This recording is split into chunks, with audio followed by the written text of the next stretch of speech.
আজকে তো 250 কোটি মুসলমান, 60টা মুসলিম দেশ।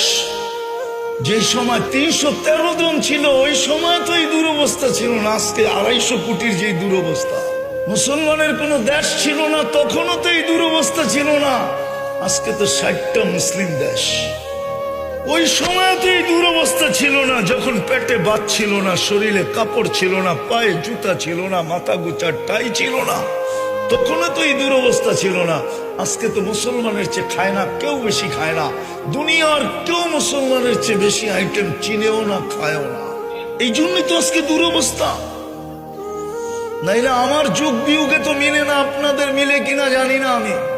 আমি 14 বছর আগে ফিলিস্তিন দেখছি, 14 বছর আগে।